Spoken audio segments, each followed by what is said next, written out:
So here at the Living History Festival 2023, Moira, in Derbyshire, and I've got a very interesting stand. So I'll get you just to introduce yourself. My name is Leila. I'm actually Canadian, and I portray the women of the Canadian Women's Army Corps.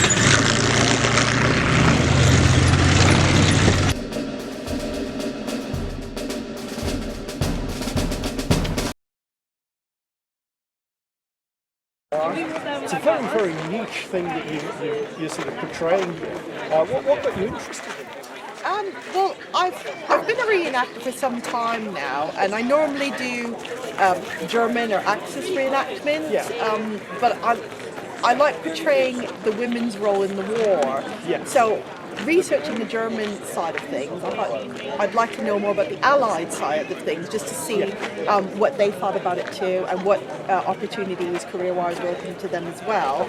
And I just like to be really interesting as a Canadian to research the role of the Canadian women during the war, and just doing my research on the CWAC. It just occurred to me that they were probably one of the more progressive arms of the military forces open to the women. There was a wider age range that they accepted. They were more accepting of different races, different religions. So I just thought that was really inclusive for the era. Considering there was quite a bit of racism and sexism back then, and they were less tolerant than we are now.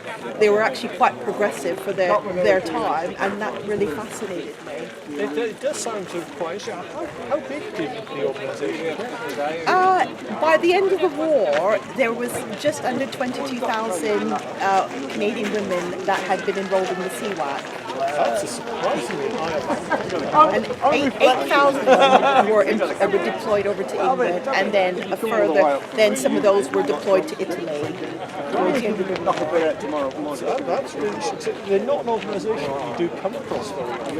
It sounds like it was not a surprise to you, really, when you started. It was. There isn't a lot written about the Canadian Women's Army Corps. So a lot of the research was done by first-hand accounts from women who were actually in it. Yeah. And they were quite proud of the fact they were in it as well.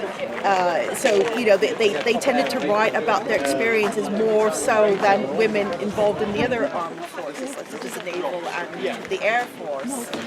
That's really interesting. So you're very progressive as well. You tell me some really interesting bits about that.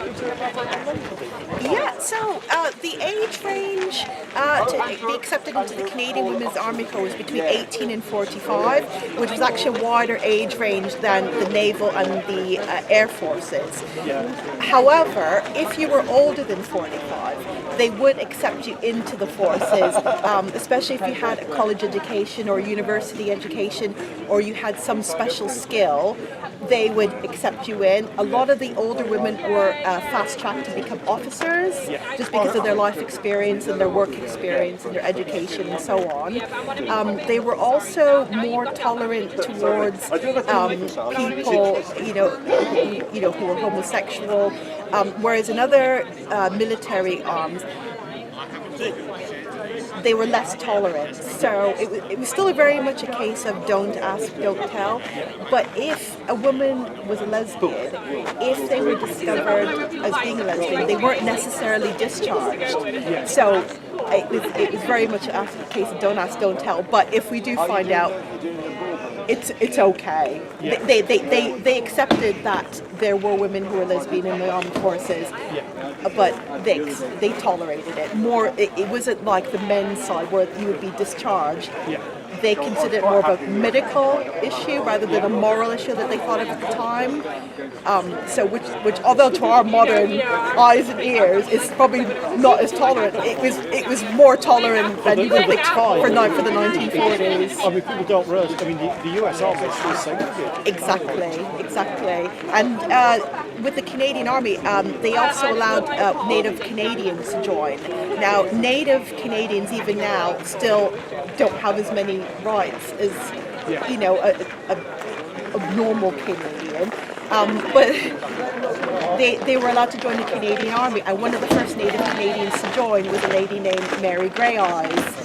and that opened it up for other natives to join as well. They also allowed non-Christians to join, whereas the naval and the air forces only allowed white Christian women.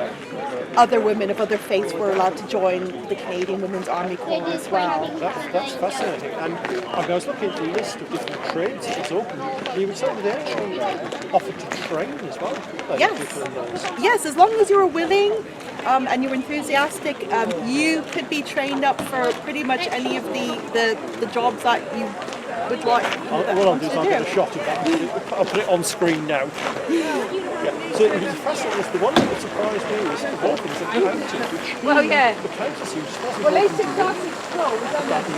So to see that's perhaps more of a surprise than something like the lab techs and things. Yeah, I mean, a lot of the professions that were available in the Canadian Women's Army Corps were traditionally a male-dominated field, but one of the many reasons why the women really wanted to join the CWAC was all these professions that were previously only open to men were now open to women as well, and you could be trained up. Yeah, I mean that's fascinating. You also told me the lovely sort of recruiting edge that they used about the fact that there was a slogan, wasn't it? Khaki is not rationed. Yes. So can you tell us a bit about that? Yeah, so our uniform is based off the British ATS uniform, but the Canadians made it their own. So there were obvious changes. There's 3 pockets instead of 4. The cap is different as well, but they work very closely with the ATS, training-wise, structure-wise. But the Canadians did some little changes that made it their own. Yeah, I always love the word uniform means all the same, and yet you go somewhere where there's different units on parade, you're supposed to look the same. It's a classic example. You will do something to make yourself that a bit different, don't you? Yeah, well, with the CWAC, you're encouraged to wear makeup, so that was fine. You could also wear your hat at a slightly jaunty angle, so that was fine as well. It's nice that was actually official as opposed to just what everybody told. Well, you see lots of pictures, and the women had their own touch of how they placed their helmet. But even in the recruitment process, the recruitment stands were very much visually oriented. So they would have the uniforms showing the nice uniforms that you get, the nice tailored uniforms, nice sturdy shoes. And from many women who came from farming backgrounds or low-income backgrounds, this uniform would be the first item of new clothing they ever received. Yeah, I think that's something that's often forgotten, isn't it? How poor people were in a lot of communities. Exactly. I've got to ask as well, you've obviously got the medal ribbon, and in fact it's on that one. I'm assuming it was something, was that a unique one to the CWAC? No, the little ribbon was open to members of the Canadian Army who served overseas for a period of time. So it was open to any member of the Canadian Army. That's probably why I didn't recognise it with it being Canadian. So it was nice. Again, so actually, what we're saying is they would get the same medal as the men. Oh yes, yes. Again, I think that's even the trade badges. Just checking you're in shop there. So the T badge, this meant that you were trained in a particular trade. Yeah. Could be mechanics, just different things. Yeah. So this was the same badge that was issued to men. After the war, the CWACs created their own badge, and it would be a dark brown colour. But during the war, they used the same badges. And then this is also a badge open to other members of the Canadian Army. It just shows that the years served in the service. Yeah, the British use something very similar. It's the same thing, Yeah, I assume that's a sort of a higher grade. Yeah, there's different grades of trade badges, yes. Yeah, no, that must be absolutely fascinating. Thank you very much. You're welcome.